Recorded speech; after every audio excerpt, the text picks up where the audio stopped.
head into the Ringerverse to stay up to date with all things superheroes and nerd culture entertainment. Hosted by a rotating lineup of superfans at The Ringer, including Mallory Rubin and Van Lathan, shows will provide instant reactions to blockbuster releases, insightful backstories on canon, and mind-bending theories, as well as fresh takes on the latest news and rumors. Check out The Ringerverse on Spotify or wherever you get your podcasts. This episode of The Watch is brought to you by Future. Most workout programs are built for the average person, but with Future, you'll be anything but average. Future is the new app where you partner with your own personal trainer who builds a workout program for you. They'll mix strength, cardio, and core exercises and tell you which days to push hard, go easy, or rest, all tailored around your goals and schedule. That's the future of fitness. Get 50% off your first month at tryfuture.com/Spotify. That's tryfuture.com/Spotify. This episode is brought to you by V8. V8 is the original plant-powered drink, the one that started it all. It has electrolytes and antioxidants, but no added sugar. And at only 30 calories, the 5.5-ounce can is a perfect post-workout replenishment or a satisfying snack. Choose V8 for big plant-powered goodness in one small can. I need support staff to clear the room. Stand up and walk. Now. Hello and welcome to The Watch. My name is Chris Ryan. I am an editor at TheRinger.com, and joining me on the other line, my variant, it's Andy Greenwald. I feel like that. I feel like we're in alternate timelines right now. We're both on the East Coast, but we're not together. Yeah. We're out of our comfort zones, so who knows what kind of show we're going to have. Who does? We're going to talk about the Emmys. We're going to talk about the finale of Loki, the season finale of Loki, because now we know that there's going to be a second season. And we're going to talk about Black Widow. The Black Widow and Loki stuff is kind of interlocked, I think. Greenwald, should we just jump right into Emmys? Yeah, this is bizarre because, people who listen to the show regularly know that you and I, as the co-hosts of the most consistent pop culture podcast on the internet, have our finger on the pulse. So we knew for sure, both of us, that the Emmy nominations were coming. I had it right? marked down in a calendar. Yeah. I misplaced the calendar. That's the thing. And when you discovered the calendar and I got a text from you at the beach with a list of Emmy nominations, I was like, bet this is right. This is what I expected. What a crazy thing this was. Yeah. I thought. So when I looked at the nominations, my first reaction was, am I looking at a list of all the TV that has come out this year? Because there are multiple categories here where there's upwards of 8 nominees. I think that there is some wishful thinking in some cases in terms of the designation of let's see if we can get Hamilton in here, right? Let's just jam Hamilton in this one too. And then there is some pleasant surprises, some sort of thinking face emoji surprises. And all in all, I think it's going to be a really quality night in terms of the kind of television that's getting celebrated. There are a couple of UFC cage matches where I'm like, I don't know who's going to exit the cage standing here. What are your big takeaways from all the nominees? Well, I guess my first takeaway is that, and this has been true for the last number of years, I think that of all the major award shows, the Emmys remain the most responsive and relevant to the medium that it celebrates as it is actually experienced and watched. And I think that there are, and we won't start here, but I think it's just worth putting down the marker, that I think that there are lessons here for the Oscars. I think the Grammys are beyond teaching, but I think that there are lessons here for the Oscars, which very publicly and very dramatically and has sort of, we've been able to watch their torment as it's tried to comport itself to both changing times culturally and societally, as well as financially for its industry. And the Emmys continue to evolve and reflect TV as it is watched, for good and for ill. I also was struck by the sheer number of nominees. And I feel like it's worth just beginning there to clarify, because I think if you look at like the best drama series, right? Or best comedy series. There are 1, 2, 3, 4, 5, 6, 7, 8 comedy series, 1, 2, 3, 4, 5, 6, 7, 8 drama series.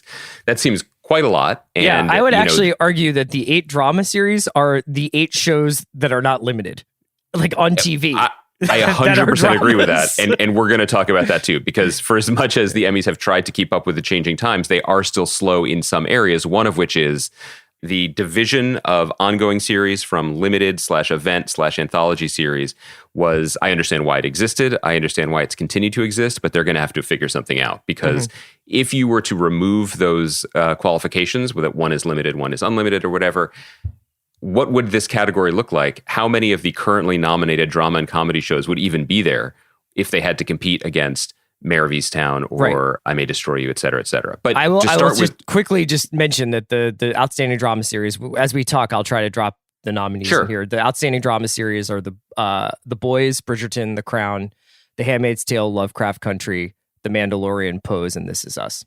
I mean, and to be fair to the Emmys and to the TV Academy, those are definitely television shows. Mm-hmm. All of them. I mean, there's no question. So they all deserve to be listed as television shows. Whether they are the best drama series, we'll get to in a second. But or whether they are even being made anymore.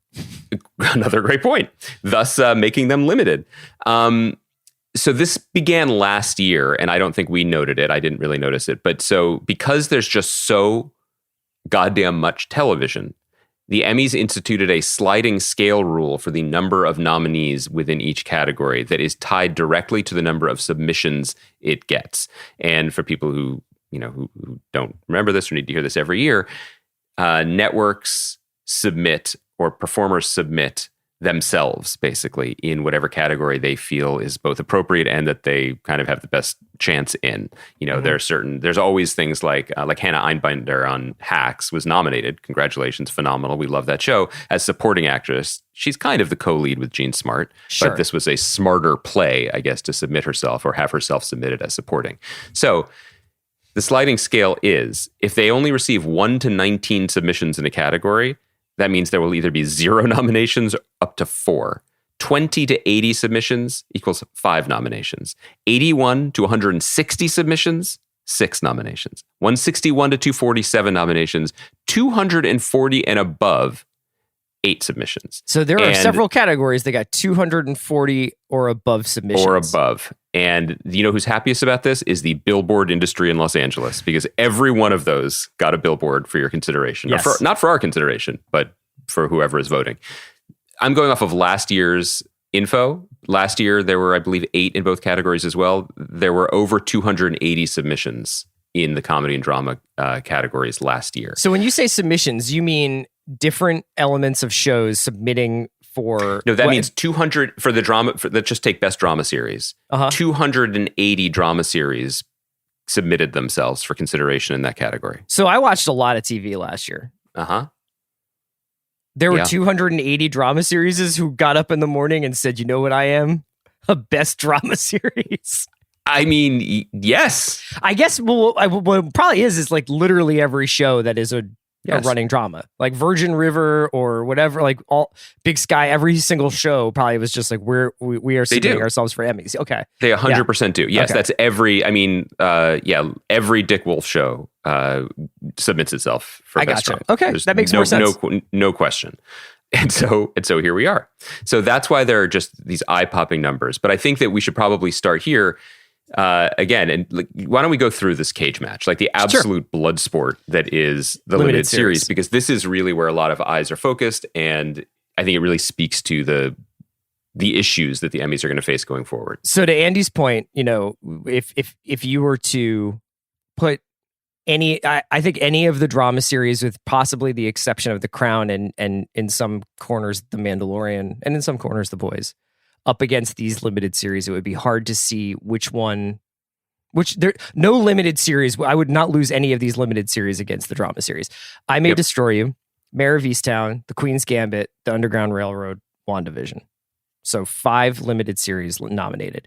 Where it gets absolutely just, 2 men enter, 1 man leave, or 2 women enter, 1 woman leave, is in Outstanding Lead Actor and Outstanding Lead Actress, especially. An Outstanding Lead Actor in a limited series, you got Paul Bettany for WandaVision, Hugh Grant for The Undoing. A show that, by the way, got pretty much otherwise snubbed, which is pretty remarkable. An HBO prestige show that did numbers like it did. Ewan McGregor for Halston, Lin-Manuel Miranda for a little thing called Hamilton, and Leslie Odom Jr. also for Hamilton. This is where it gets nuts. Outstanding Lead Actress in a limited series is Michaela Cole for I May Destroy You, Cynthia Erivo for Genius Aretha, Elizabeth Olsen for WandaVision, Anya Taylor-Joy for The Queen's Gambit, and Kate Winslet for The Mayor of Easttown. I mean, let's say two things. For people who are still a little unclear on this, for many years, because of the way TV was, it was limited series or movie. That was a combined category. Yeah, which is, I guess, why Hamilton is in this category.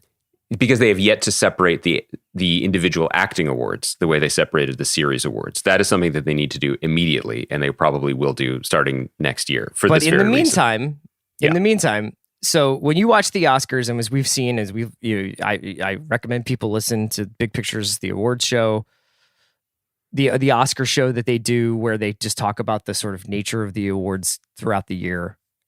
One of the crises of the Oscars is what they're celebrating at that award show versus what people are actually going to see in theaters. Mm-hmm. And there's always this like spoonful of sugar with your medicine where should they nominate The Last Jedi? I mean, I know that would be controversial, or something like that. Should these big films get nominated in big categories to draw eyeballs to the ceremony, even if it's going to be these smaller films, these artier films that win? Now, obviously, like I think when something like Green Book goes through, the idea is to thread the needle of popular entertainment and awards fair. And nobody had a problem with that. So that was a great success. The Emmys has seemingly solved this. Now, partially because TV, I think, is the popular and the acclaimed are a little bit closer together, possibly. At least, I mean, that's a debate we can have. I mean, if you look at the actual quote unquote Nielsen ratings of like what people are watching, they're not necessarily on this list. But WandaVision was a big show, and it is well represented here with upwards of, I think, 23 nominations. The Mandalorian might be the pop cultural event of the last 18 months. That got 24 nominations. Lots of people watch The Crown. Lots of people watch This Is Us. I think lots of people still watch, lots of people watched Mare of Easttown. So you have these shows that have relatively large fan bases with really big names, and they are all represented here at TV's sort of crowning night. It's kind of amazing. I mean, first of all, I would say to the comparison with the Oscars, one could envision a world in which the outstanding limited series nominees, and I'll say them again, Mare of Easttown, I May Destroy You, WandaVision, Queen's Gambit, Underground Railroad, if those were the 5 nominees for Best Drama Series, I wouldn't necessarily blink. I'm not saying other things weren't snubbed, or that you could make a case for The Crown or even The Mandalorian, but that's a legitimate list. I mean, that is not just a legitimate list. It's a legitimate snapshot, not just of what we cover on the podcast, but of where TV is right now. I mean, the divide between WandaVision and Underground Railroad alone as both, expensive, lauded passion projects by 2 of the richest corporations in the world, and the divergent responses they've gotten, et cetera, that's in and of itself a fascinating debate. And then you throw in, as you said, I May Destroy You, our favorite show of last year, Mare of Easttown, our favorite topic of this year. It's pretty thrilling. I would also say, when you go back to the drama series, if you were going to put on your Joe Nocera glasses and be the Hollywood fixer again, there is clearly a market inefficiency here. And the market inefficiency is in ongoing drama series. Not just an opportunity to get nominated for Emmys, because I think that this list, while definitely, as I said, representing television shows, in no way represents a consensus of audience acclaim or taste. And there's just a lane here. Now, obviously, the lane looks a little bit different because Better Call Saul and Succession both had their seasons delayed. And those are the 2 shows, not just that we love. And Stranger Things as well, which often gets nominated, I think. Stranger Things as well. And those are 3 shows that more fit the mold of what we have come to expect, not just because of the DNA of Better Call Saul being related to Breaking Bad, but just the type of ongoing entertainment we've seen.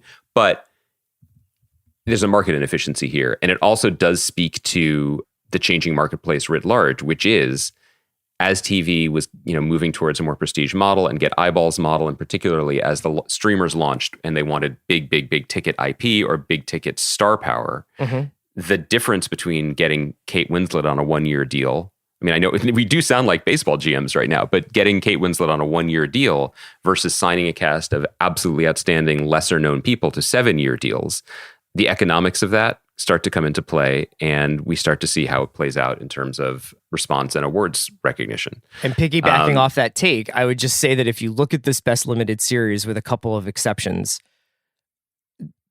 there is a world in which any one of those limited series were once featured film developments. Those limited series are the long-term effect of people starting to take movies that they probably can't make in Hollywood anymore and saying, okay, let's tell this over 6 or 7 hours or 10 or 12 hours with a huge star, but with a limited commitment. And the split for that take, which I think is correct, Queen's Gambit, a book, that's existed for almost 40 years and has been in development for nearly as long. When Scott Frank, the creator, writer, director, came on our podcast to talk about it, he said, this was supposed to be a movie many, many times, and this ended up being the right way to do it. The flip side of that, and we'll keep patting ourselves on our collective backs here for people we've had on the show, but good friend of the pod, Ethan Hawke, who to my mind is the biggest snub, at least in terms of headlines, for his work in The Good Lord Bird. Incredible performance, really impressive miniseries overall, and just a sign of, as you said, the blood sport here, that couldn't find its way in. It couldn't find its audience when in the ongoing drama series or whatever. Like Pen 15 is really good, and it got nominated because I feel like, there was room for it. There was no room for The Good Lord Bird here. That's an unfair comparison between those two shows, but I'm just grabbing titles that I see at the moment. And anyway, Good Lord Bird, another project based on an acclaimed book that was maybe a movie. And then it's like, no, this will work better here. And it did work better here, but it didn't get the result that, everyone's proud of it, but I think they definitely wanted more recognition for it, if only because that would turn into more eyeballs. And that's a surprise to me that it didn't get anything. I'm going to fast forward ahead here a little bit because I want, and this is a tough question to ask, but the morning after the Emmys, if you had to say right now, who do you think the big winner will be? Of in terms of networks or shows or anything, or a what? person, a network, a show. Yeah. I think Mare is going to clean up, and I think Ted Lasso is going to clean up. I was going to say that Ted Lasso, our buddy Zach Barron just wrote a really great profile of Ted Lasso, of Jason Sudeikis in GQ. Please read it; it's great, and it definitely sets the table for this victory lap that we're about to witness.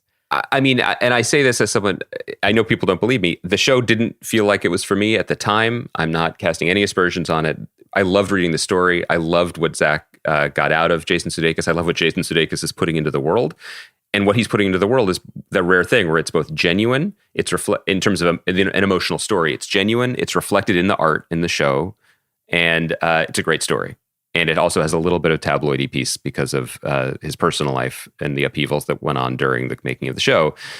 All of that is going to come together for a big win. I think as also is the second season being released. Exactly at the right time. But I mean, the comedy series thing, you mentioned the drama series, and I think the main takeaway from the drama series is this is what the Oscars both want and are afraid of, in that genres crashed the party, right? I mean, Game of Thrones winning multiple times set the table, but in this list, The Crown could still win, for sure. But This Is Us is still quietly representing, just steady, old-fashioned broadcast success. But the presence of The Boys is wild to me. You and I really like that show. I can't wait for there to be more episodes. I'm not sure I would have considered it an outstanding drama series, but maybe that's my old-fashioned brain. Same with Mandalorian. Same even with Lovecraft Country, which I think is worth noting. It is a highly genre show. It's also a very complicated and complex show, both on the screen and apparently off of it too, because HBO sat on developing a second season for a year before just a week ago announcing that everyone was out of their they were letting people out of their holds and the show would not be returning. And then it gets this. And then Emmy. Misha Green, the showrunner, signs an overall deal with Apple right after that.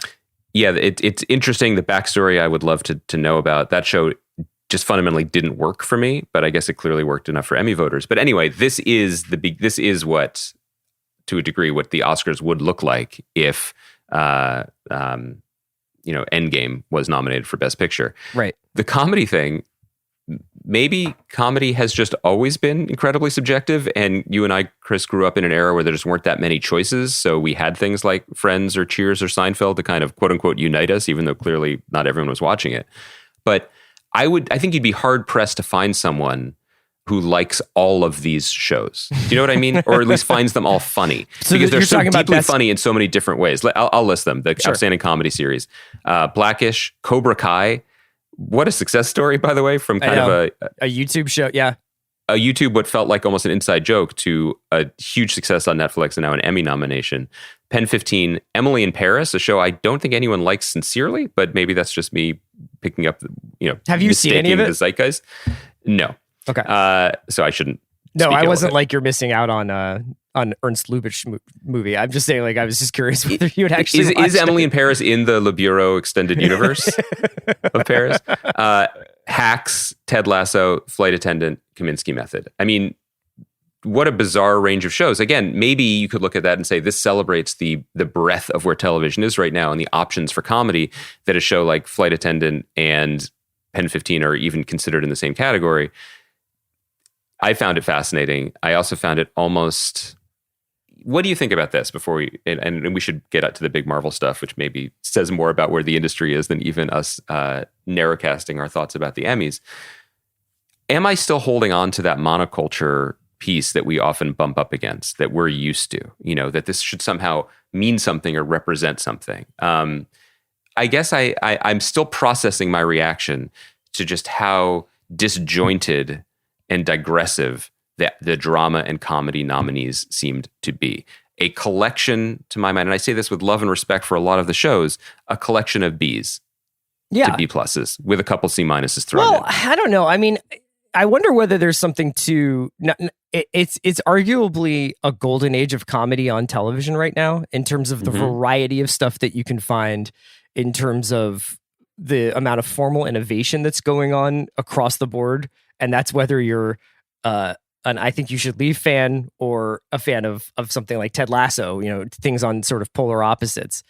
But at the same time, there's a reason why you and I usually will just say, I really liked this, and then move on. And it's not because we're lazy. It's just because I think that the level of engagement that you have with comedy just differs than the one you do with drama. I mean, I think with dramas, people start to talk about their feelings and their ideas and their lives, and they start to see themselves in shows, and they start to learn about themselves through shows. And with comedy, typically, at least, like in terms of the public discourse, I think people will say, this was great, and I really loved it, and it was entertaining, and I laughed a lot. And when it's something like Hacks, you can obviously have like an emotional connection to it.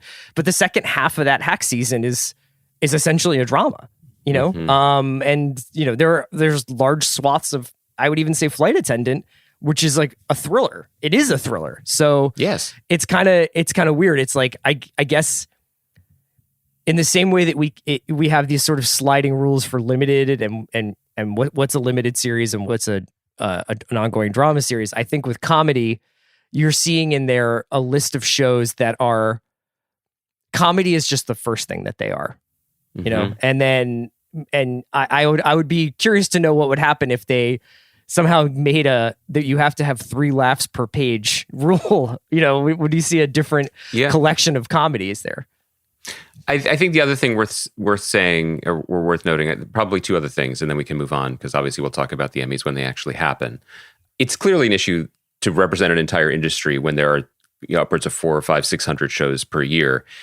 It's interesting to see the way Emmy voters, and they've done a good job trying to diversify the block of voters, both in terms of age and life experience and profession, but they clump together too, right? There are shows that clearly, like America, Emmy voters just really watched, and others that they maybe did the polite one episode of, or checked in, or understand that this was an important performance, but maybe not worthy of the entire series. But like the Ted Lasso block, you know what I mean, is just really remarkable. 4 nominees, I think, in the best supporting actor in a comedy. It's wild. So it's sort of, it is interesting as a case study to see the shows that were considered versus the ones that clearly people fell in love with. I think it's also worth noting, because this has been a struggle for a lot of awards shows to try to reflect diversity in terms of talent, but also in terms of just the audience that might be watching certain shows or that might see something in certain shows. And I feel like the Emmys, at least in terms of its acting nominees, did a really good job of acknowledging and noticing and celebrating the talent that's been on display this year. I mean, it is worth noting, this is a small thing, this is not a big thing, but of the outstanding lead actor in a drama series, 6 actors nominated, 4 actors of color nominated in that category. That's got to be a record. And it's notable. This matters. And it actually, we can even use Jonathan Majors, who was nominated as a lead in Lovecraft Country, as a bridge maybe to moving to talk about Loki, because he shows up there too in a situation that I think a few years ago he might not have been put in, and it made the episode that much better to see him there. It feels a lot less labored over in the Emmys. Mm-hmm. Like, I do think that a lot of these shows were the best shows, and a lot of this work was the best work. And I do it's the Emmys have always like thrown me for a loop, I think, because of their the time frame which they operate. And often what will happen is there are shows of the moment when the Emmys are running that you feel like, why aren't we talking about X, Y, or Z? Whereas you're talking about a show from like 11 months ago, but not 13 months ago. And it's just, it feels kind of random, especially since there are no more real like seasons of like, here come the fall shows, and now they're all going to go on hiatus in the spring. But that being said, like, this is a really great collection of work.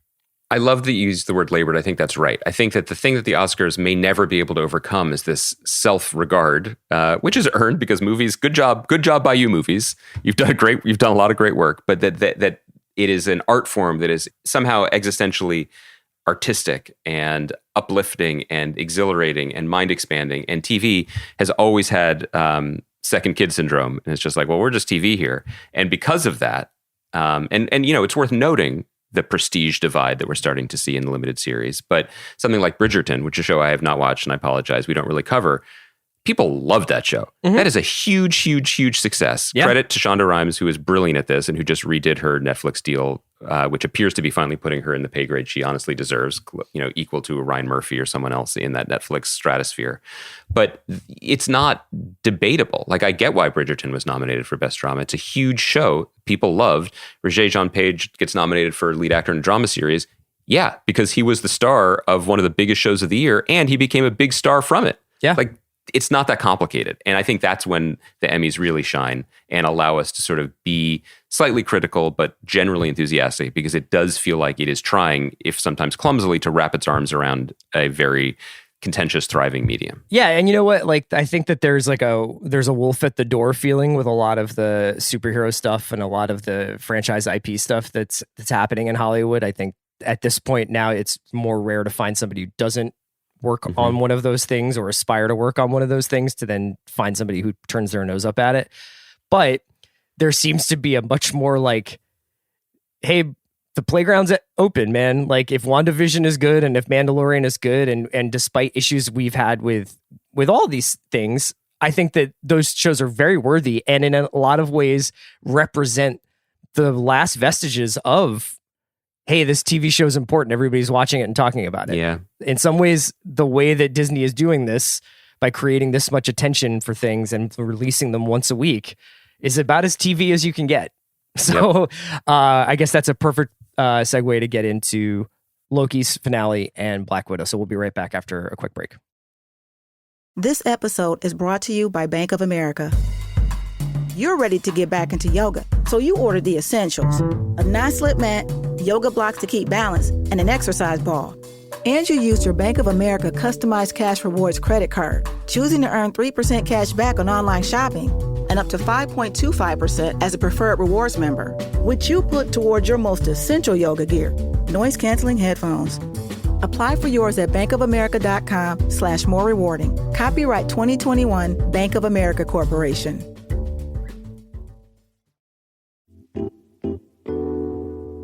If you've been listening to The Watch, you know we love our crime fiction. You know we love our mysteries. And for all the mystery lovers out there, look, for no matter what story it is you're looking for, you can listen to the one you really want, subscription free, with audiobooks on Apple Books. From that one memoir that helps you find yourself to that one thriller you can't help but get lost in, enjoy any genre, anytime, at your own pace. Explore the new collection of $9.99 audiobooks on Apple Books and listen now on the Apple Books app.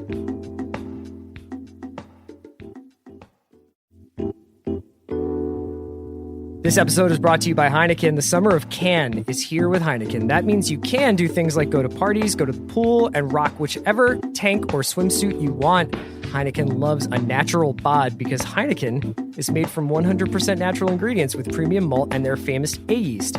So come as you are this summer because you can. I have to admit, I've probably aged out of the tank top, division of American fashion, but I definitely think that, we haven't really haven't really buttoned up anything shirt-wise in a while, so I'll still be wearing a lot of long-sleeve tees, a lot of regular t-shirts at whatever pool party or barbecue I go to. I'll definitely be there with a Heineken. Pick up a pack or get it delivered and put the can back into summer.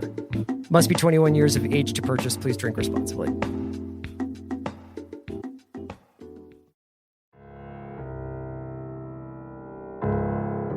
All right, Andy, I'm kind of glad that we wound up waiting to talk about Black Widow because, obviously it's been out for about a week now, but we didn't get a chance to talk about it on Monday. That was a pre-recorded episode where we did our mailbag. And I'm glad we're going to get to talk about it in conjunction with Loki, because I thought watching Black Widow, I was reminded about how much I enjoy Marvel movies generally, and in some ways maybe now I've found myself, the pendulum is swung where I'm like, is that my preferred model of Marvel storytelling? Is actually like, I get to see one of these every few months and it's 2 hours and it's a lot of fun. And then there's a credit stinger. And then I walk out and think about that for a while and get on with my life, rather than here's 6 weeks of constant speculation. Will they land it? Will they answer this question? What will it do to set up this next thing? And are these episodes successful? Mm-hmm. That would actually be a perfect conversation starting point if I didn't also think that the finale for Loki was pretty fucking amazing. I completely agree with you. I was exactly ready to have that conversation too, and reality got in the way and bumped me up. And what a weird, you being the prepared professional podcaster you watched Black Widow well in advance of her recording time. I was harboring secret plans. You wanted to go to the theater, I was going to sneak into a theater. No, I was going to pay for a ticket. Pay for your ticket, But I sneak in the sense that I would be wearing, a full like hazmat suit and sitting in the back row. But I was going to try to go see it because I wanted, like many of us, I wanted that movie experience. But I also particularly wanted it for this because I like going to Marvel movies. Watching it as God and Kevin Feige intended on my laptop at 9 p.m. at my in-laws, that wasn't anyone's goal. And that said, it was a fascinating, for me, viewing experience that I can't wait to talk about. I do think that, and then watching the Loki finale the next morning on the same laptop did twin them in a way. And we could talk about the ways that they were both, that maybe they were successful or surprising. But we should probably start with Loki just because that happened more recently, right? And why it worked so well. And I'm excited to talk about what a movie even means in this context when I still just watch it on the same screen and the same streaming service. But what I kind of wanted to start with, if it's okay, is just to say, God, Loki was good. And now that we're done with it, it feels fantastic. I feel like a lightness and a looseness in my body because, and I think we've been dinged for this potentially legitimately too. We don't know what we're being given with these shows. It's too new. The MCU on TV is a new thing. What these shows mean, the stakes that they're playing with, how they're going to deliver them to us, what it'll feel like, what it's supposed to feel like. So there's a tension in our coverage of it because we just don't see the shape of it. And now we've seen all 6 episodes of Loki, which is far and away the most successful thing they've done to date out of the 3. And it was a TV show. And it was a really good one. Mm-hmm. And that, I feel fantastic about that. You know what I mean? We spent all this time, well, they're not going to drop a major villain reveal in a TV show. Like Feige's going to be too precious with his Infinity Stones. He's going to hold them back for the big movie. So it's going to kind of circle back in on itself and it's going to be a power broker thing again. Nope.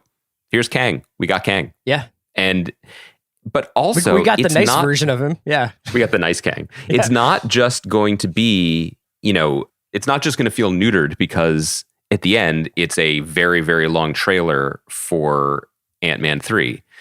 Absolutely not. It was completely about itself, its world, its stakes, its emotions, its themes, its characters, and doubled down on it by at the end being like, season 2. We're gonna keep building this story because we believe in this story and in this creative team. And I think sometimes we even we underrate how important that is for a viewer because those early bumps when you're starting a pilot or starting a new series, look, it makes sense. If you get on a bus and the driver is somewhat, it reeks of pop-off vodka and is chain smoking and looks like they haven't slept in 3 days, you're going to be like, I'm not going to relax during this journey. But then you realize, maybe it's just a nice old Russian man who I don't know. I'm creating, I'm stereotyping. I don't know where I am with this bus metaphor, but I think you understand what I mean. Are you in deep Brooklyn? Like, what's going on here? I'm in one of the many locations of Black Widow. Yeah. The point is, I trust this creative team, and not just that, I'm thrilled by them. And that is it's not just a familiar sensation to be like, great, I love this, I'd like more. It really puts the whole thing in a different context, in a different light. And I think ultimately it was a big triumph.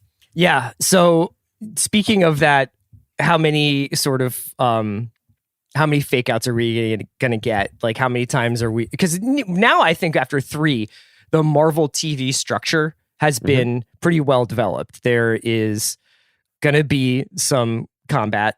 That combat is going to feel, for me, like a little bit of an afterthought, or almost something that's skippable, because for the most part, it's basically trying to add some fireworks to what is pretty dense expository, either character work or universe building, which is totally fine. I thought Loki did it the best out of all 3 so far. I think that in some ways, by going first, WandaVision had the hardest job, but also got like, not the easiest pass, but was like, wow, WandaVision's so weird and so different. Marvel TV is so wild. And I think now in retrospect, like going back, like I really appreciate what WandaVision tried to do. I think I probably enjoyed it the least out of the 3 shows so far. But it's kind of set up a model where, like, you're going to have like some central questions that sort of quote unquote need to get answered. But like you said, Loki is the one that actually went there. Loki is the one where there actually was something at the end of the rainbow. And I don't know. So when the elevator opens there and Kang is there, there's this really interesting feeling, because I try to sometimes think about what someone who isn't already a Kang obsessive thinks when a character played by Jonathan Majors, who is an excellent actor that I don't think a ton of people know. So there is a big difference between that being Jonathan Majors and, say, like if Josh Brolin was more recognizable as Thanos or something like that. The elevator opens. This guy is sitting there in a cape. He's doing the most with his scenes that he gets.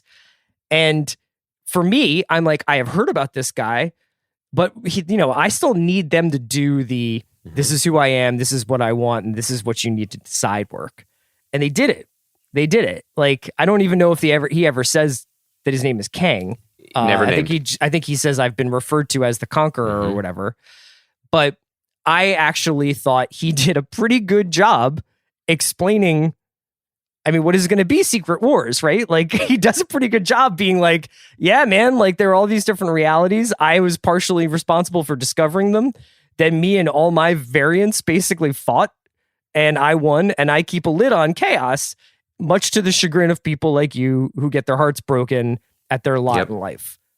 This was, it's sad that there will be schools for this, but there should be, because this is where entertainment is going. But like the exposition scene should be taught in these academies. His speech at the desk where he's like, here's like a little animation of this, right? Also, by the way, this is the little things that make me so impressed with this show.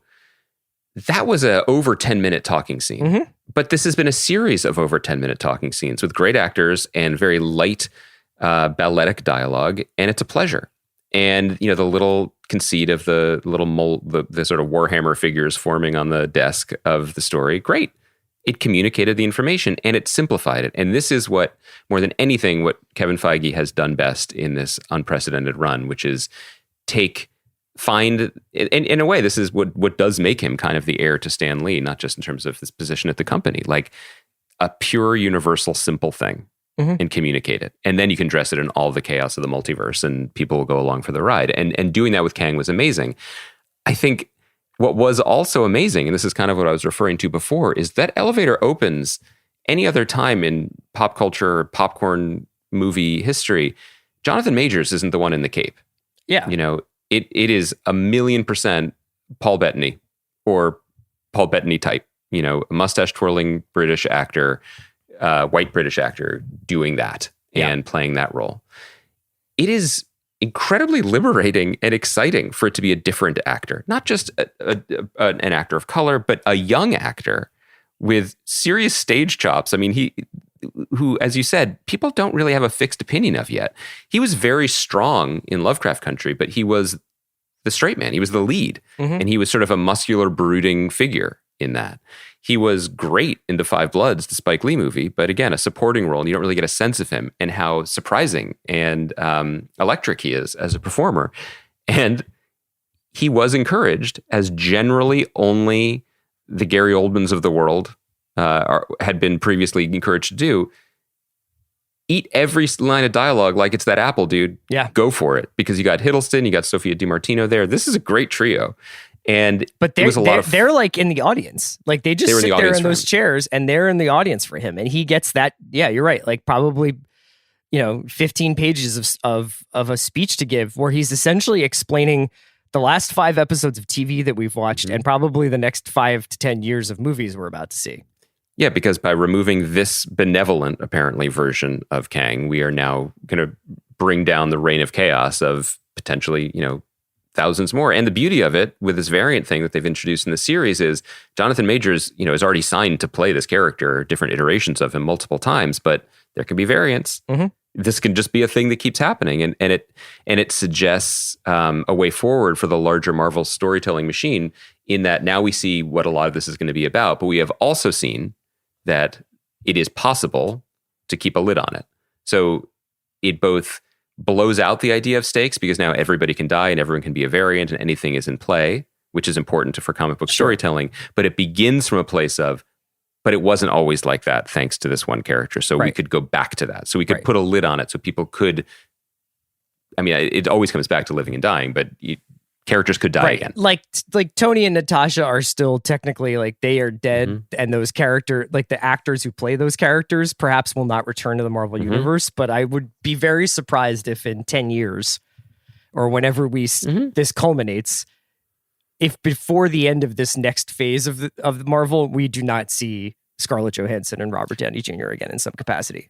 As long as everyone gets along in Georgia as they seem to, they'll be back for something. Even if it's just a little stinger or a flashback or whatever. Yeah, because the vibes and the paychecks are extremely good. And those are the two things that actors look for. Just in terms of this as a TV show, though, I hope we get to talk to Michael Waldron at some point, because opening the gates to this evil, purple, glowing CGI, but on a soundstage in Georgia Citadel, and then having it be the creepy animated clock voiced by the great Tara Strong, like, yes. This is what I want. This is the big entertainment that I want. I love the sense of humor. I love the confidence. And again, I love that this was the show it was from the beginning. It went to a lot of different places, though never left Georgia.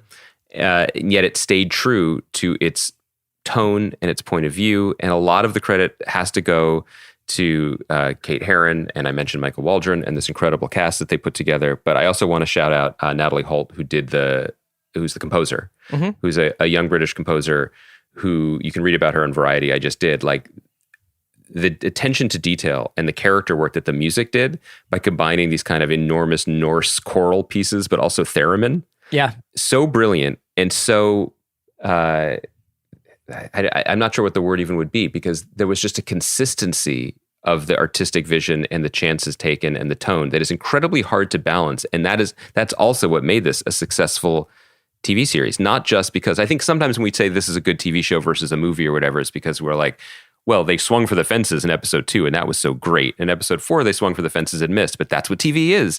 There was a consistency here to the artistic vision that allowed the discrepancy in, not discrepancy, but the episodes were different. They were, there was the Lamentus one.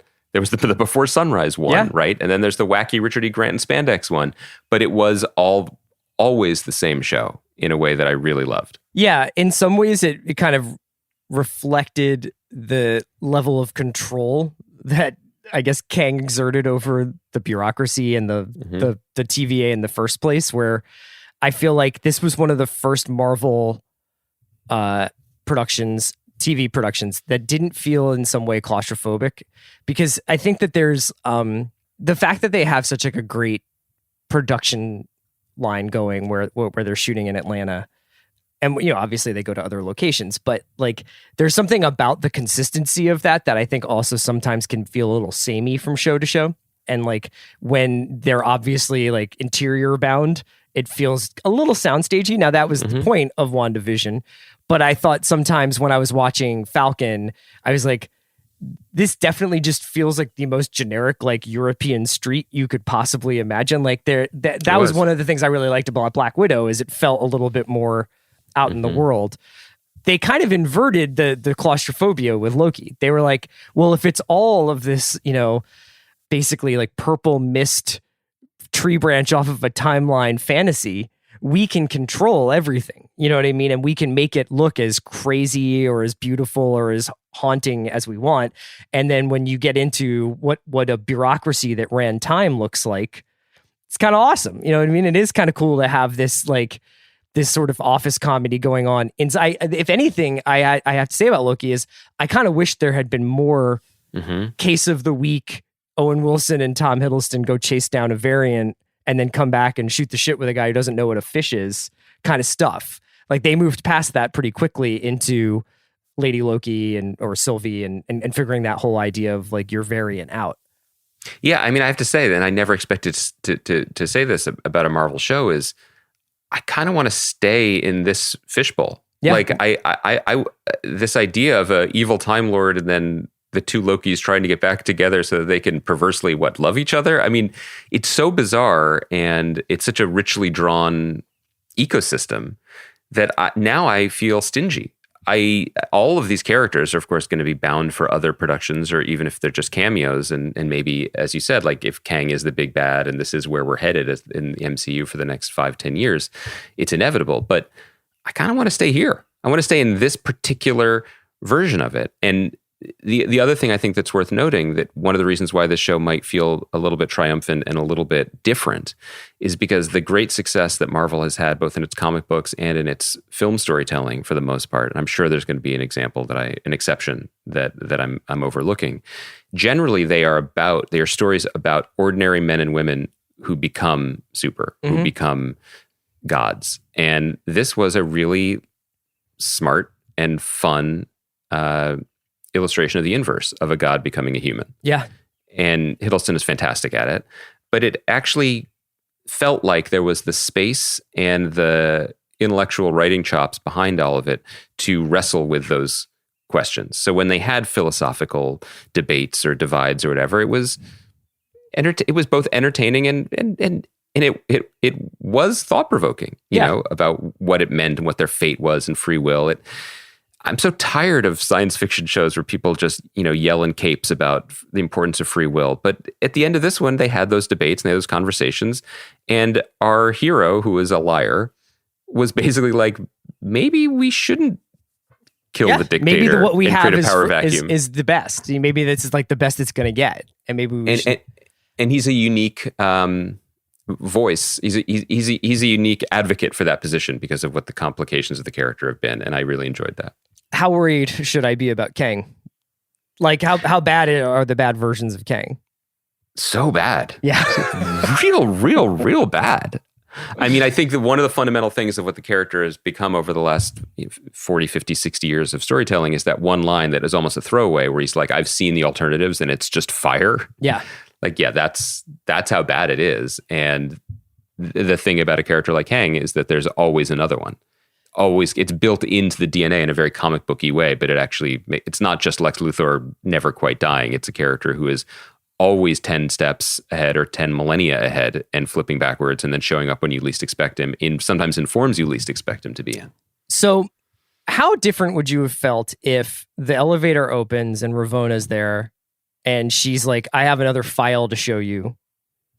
And at the very last second, almost like in a stinger, there's a picture of Kang. Like, how much of your appreciation for the episode, and I guess the show in general, was because they actually were like, we are putting some chips down?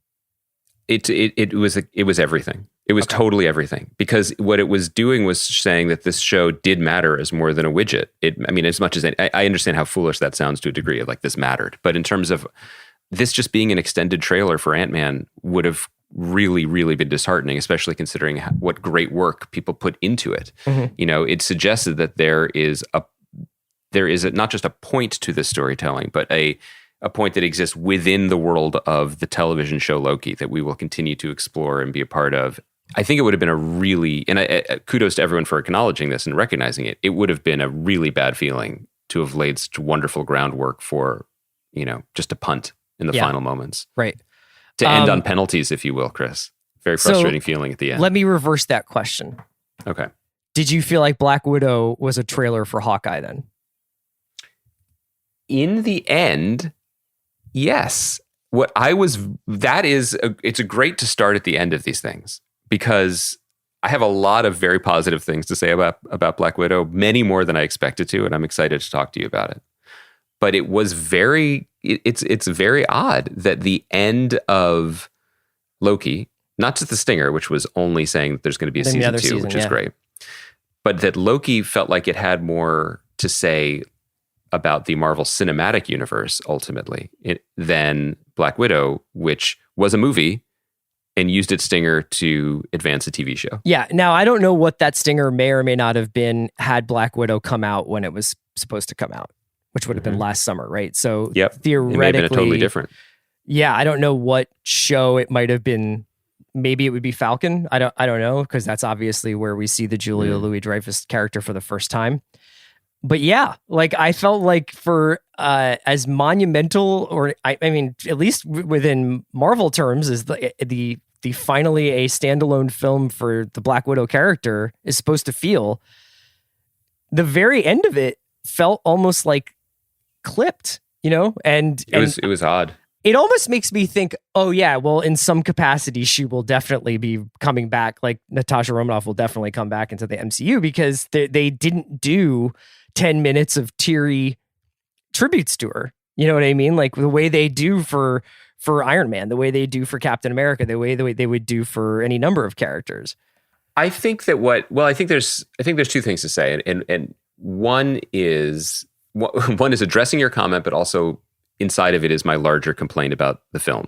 And again, I kind of liked it, and I will tell you why, I promise.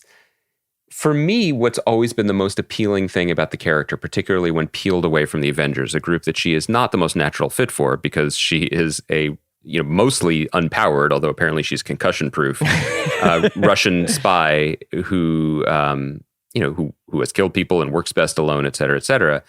When you peel her away, and this has happened in the comics a lot more recently, there's a great Mark Waid and Chris Samney series that I recommend people check out, one of the greatest artists working, in my opinion, that really runs right towards the fact that she's a 60s creation, right? Like she's just kind of pop and fun and espionage and style. And that's exciting. And with Scarlett Johansson signed on to do it, that in and of itself is a franchise. And so I almost wish they had just done from the back files of, and this is something that she was up to and did in between Avengers movies. And you could tell a fun, tonally different story. And that's still on the table. And so my feeling is, to your point about whether she'll be back, this movie's doing gangbusters, especially in this still, changed COVID marketplace and landscape. It is hugely profitable and it's a big hit. And that's a credit to everyone involved and to Scarlett Johansson's appeal as the character. My feeling is, rather than do the sort of, remember when Jeremy Renner was going to take over for Tom Cruise in Mission Impossible, and it literally within the movie, you can tell Tom Cruise be like, I'm okay. So let's I see think you that's climb up the Burj. I think that's exactly, and I think that's why, even though it's right there on the table for Florence Pugh to be the new Black Widow in the Marvel Universe, and not just on the table because how cool we've come up with this clever fix. She's incredible, and I would love to see her in those movies. I think that's why the end of this movie doesn't give Scarlett the send-off, and it doesn't anoint Florence as the new Black Widow. And in fact, it shunts her over to television to say that there's more here. So I think that they're being smart with the optionality of, we could have our Bourne Identity franchise and just tell spy stories as long as she wants to do them. And maybe we could be more free to do it, because they always feel they need to do. This had to be an origin story, even though the most labored part of the movie to me was, wait, where in the timeline is this happening? And what are we now retconning about this character? All that stuff was burdensome, I think, to me. Now, I do think that this was handled way less sort of, I don't know, it was never dull to me for the most part, except for I feel like the last action sort of sequence towards the end of the movie got really, really silly. But for the most part, I actually was pretty engaged with the entire thing. And I thought they did a really interesting thing where they kind of treated the audience a lot more they were a lot more intelligent than I usually find Marvel movies to do. Like, I think that they breeze through this idea that everybody knows what the Red Room is. Everybody understands this is Dreykov. These are moments that you may not have quite like remembered from past Marvel movies when they get mentioned, whether it's, I guess, in Ultron, we sort of really find out about what made Natasha, right? There's kind of a flashback to a and training then there's program. Obviously she's on the run after I guess, is it Civil War? Civil War. There's a lot of stuff in here where I'm like, oh yeah, right, that happens in that movie from 7 years ago or 9 years ago. Shout out to the Sokovia Accord, still the most important piece of legislation. But I was so glad. I know, seriously, I was so glad that we didn't spend 30 minutes recapping that and 30 minutes re-explaining this is this woman who's, she was put through these incredibly like traumatic training exercises to become the assassin that she is, and there was some mind control involved, like all that stuff. I'm so glad that we kind of like powered through that, and I'm especially glad because I don't know if Ray Winston's very fleeting grasp on the Russian accent would have held if he had more. Speaking of Gary Oldman, how many offers did they make? I mean, for a part written for him. Ray Winston is just like, so you need me to do my Departed character. They're like, yes and no, but sometimes. Yeah. That was not the highlight of the movie. And I think that I agree with you about the balance they found between the homework and a new story. I think they found that it was the correct balance they were aiming for. I did feel more so than in other Marvel properties, the competing hands of the creative teams, 3 people credited for this, 1 person credited for the script, 2 people credited for the story. I'm sure many other people did drafts of it.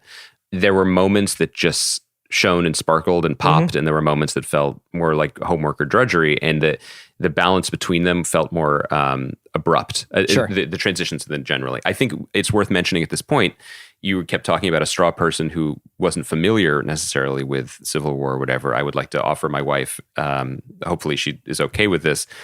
This was the first Marvel thing she's ever seen. Okay. And this because I was like, I'm watching this now on the laptop. And she said, okay, fine.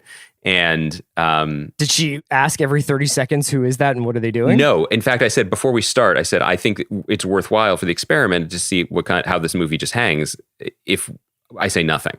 And tell you nothing. And she was thrilled because let me tell you, Chris, 44-year-old man explaining Marvel Black Cinematic Widow. Universe to someone, never a good look. I'll say Here's their controversial philosophy on reproductive rights in the Red Room. Wow. Yeah, that speaking of scenes that just kind of came out of nowhere. I will say that her strongest reaction came during the, what I think to her felt like the interminable, the Marvel Studios thing is spinning and we're seeing the flat, the thing that we're now used to of all the characters in it. And, you see Captain America throwing the shield and Ant-Man and Black Panther and all this. And her response to that was, what's the movie with the bear with the gun? I think that's the one I'd want to see. And I said, well, I'm going to stop you there. It's a raccoon voiced by Academy Award nominee Bradley Cooper. But so I guess we will be revisiting the Guardians of the Galaxy films in this household for the bear with the gun. But I think that her, not just lack of familiarity with the characters, but with the cinematic language that these movies do, which has worked around the world and which really popped to me, both in contrast to Loki, but also watching at home, which is the relentlessness of the fight language and the action tempo, especially in the first parts of the movie, until they settle down. It basically until they start Natasha's dressing Yelena's wounds, like the movie kind of never stops again. And she's like, wait, what are they fighting for? I see. I actually read it more like there was like basically an hour and 15 minutes of almost nonstop action and chase, which I didn't mind actually. Like I thought they were really well staged. I thought it was like, for as much as you're just like, you have that block in your head of like, this person cannot be injured. So all these fights are essentially eye candy. Like when you get finally to Rachel Weisz's character, Melina's house, and everybody that's is when like, it starts to calm down. Not only does it calm down, it hits a brick wall. And I think that it's a credit to the actors involved in that scene that they are able to get through about a half an hour of talking about feelings after you've been basically chasing Red Bull with trucker speed for like the first hour and 15 minutes of the movie.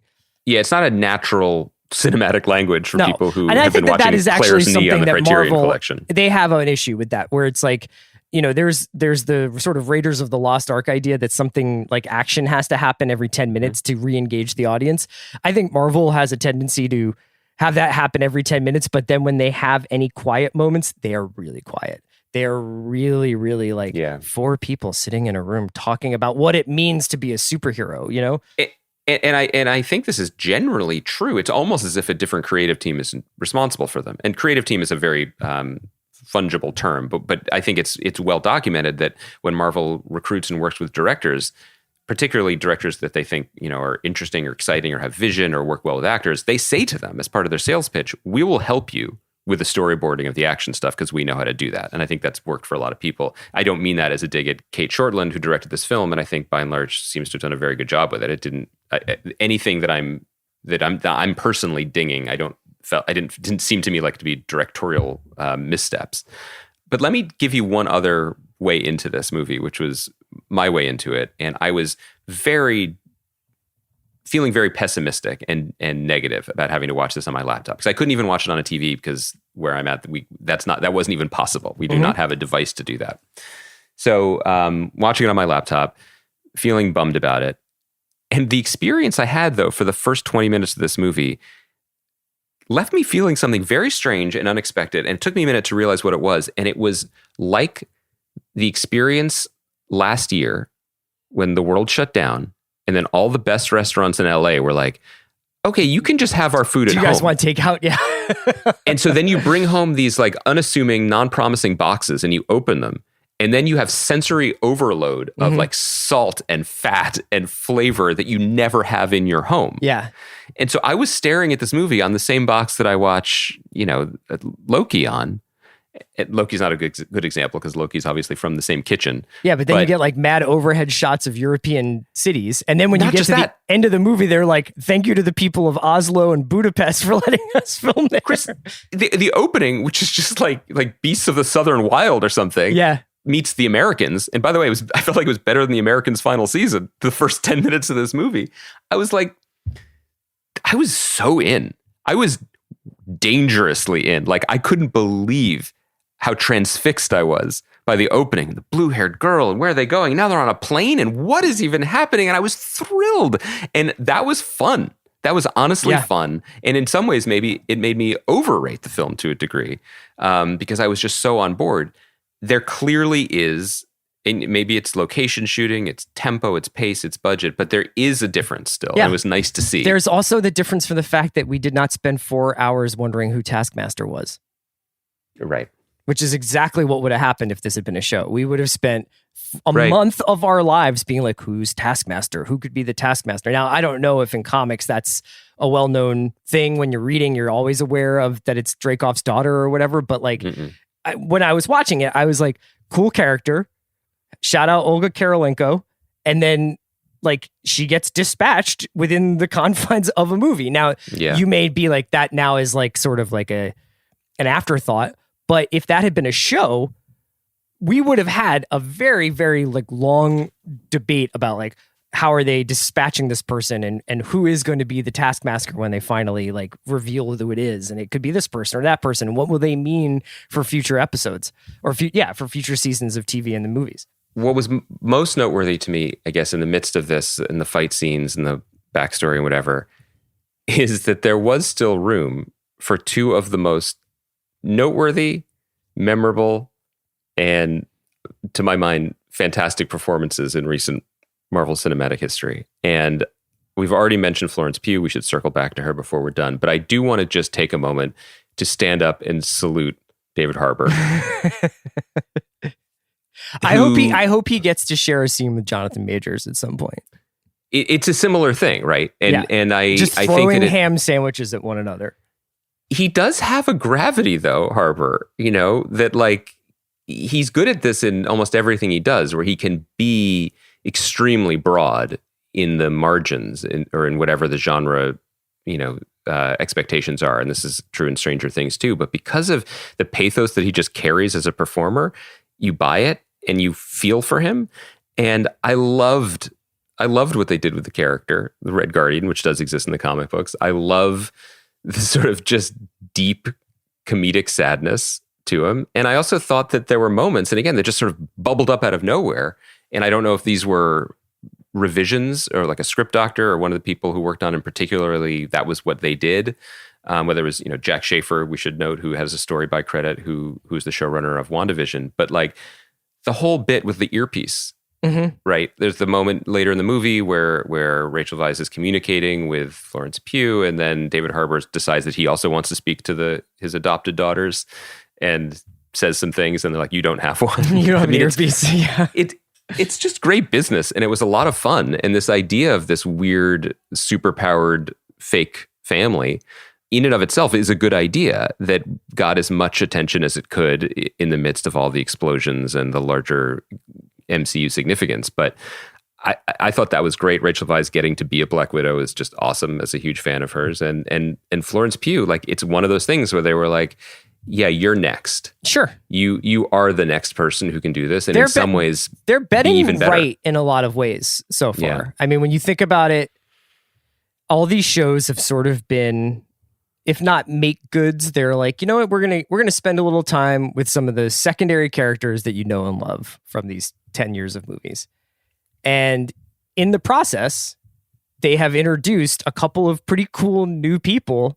Now, whether or not that carries over because somebody is like, oh yeah, Florence Pugh, she was in the second half of Black Widow, or Jonathan Majors, right? He's in the last scene of Loki, or whatever. Like, is Wyatt Russell gonna like sear himself into people's consciousness as U.S. agent going forward? I don't know. I don't know. I don't know if U.S. agent and Kang and Florence Pugh's character from Black Widow are gonna like ever rise up the way those first group of Avengers just seem to completely take over popular culture in a lot of ways. It's all mixed up, and I'm very, in terms of what's movies, what's TV, what feels significant, what feels lasting, and I'm not sure which way is up. And I think that's probably how Disney wants it, because they're just going to keep throwing content at us. Yeah. But the intentional mirroring of how the first Avengers team was formed, with Sam Jackson showing up at the end of the Hulk movie and Iron Man, and then putting these pieces together. I have to say that, and I love Julia Louis-Dreyfus, one of the great actors of our time, certainly comedic actors of our time. It feels smaller.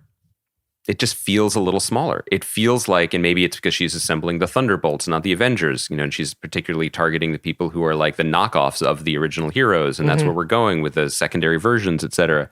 But it doesn't feel as auspicious. And, Florence Pugh is such a rocket ship of talent, and I love the character, and in some ways improves on, not Scarlett Johansson as a performer, but just in terms of her point of view and her attitude and her humor. She's so much looser, yeah. She's looser, and she's livelier, so it's a chance to maybe correct something going forward. It did feel a little bit strange to me to harness that electricity and then punt it over into the Hawkeye series. Because you and I, look, I've said it 100 times and I'll say it again. It appears that they're basing the Hawkeye series on one of the great comic book runs of the last 20 years, Matt Fraction's Hawkeye series. Check it out if you haven't. Could not be more here for that. And you and I have had a long history with Jeremy Renner and liking his work. I'm finding it harder and harder to root for him as a performer and as a person, and was honestly a little bummed when his face is in that picture, because we're going back to that. Yeah. And as you said, Marvel has had such a great track record of betting correctly and playing the long game that all of this felt a little. And this is, I think, by the end of that Hawkeye series, I think by the end of the Hawkeye series, it's going to be Haley Steinfeld's show, and it's going to be her character, though. Yeah, and that is, and that move towards the replacements, towards the sidekicks. I mean, that happened in comics, and it's going to happen in the movies too, as actors age out or are pushed out. But it's a transitional moment, and I guess maybe what was so striking, if we're going to compare these things before we wrap up, Loki felt whole. And that was a really satisfying experience. Black Widow is a much more interesting movie than I thought it was going to be. It is better by far than a lot of the mid-tier Marvel films. I mean, like, this was better than Captain Marvel, I think, by an enormous stretch. Yes. But it was bumpy in ways that spoke to the moment of where these movies are and all the things that we and the marketplace ask of them. That's really well put. We can wrap it up there. So just a little bit of programming. Andy and I are off next week, so we will not be doing new shows next week. Enjoy White Lotus, enjoy the North Water, because we'll come back the following week at some point. maybe not Monday, but we'll see, and we'll hit up all those shows. Greenwald, until then, man, have a great vacation. We won't leave you for long. Enjoy your summer break, Francis. Bye, guys.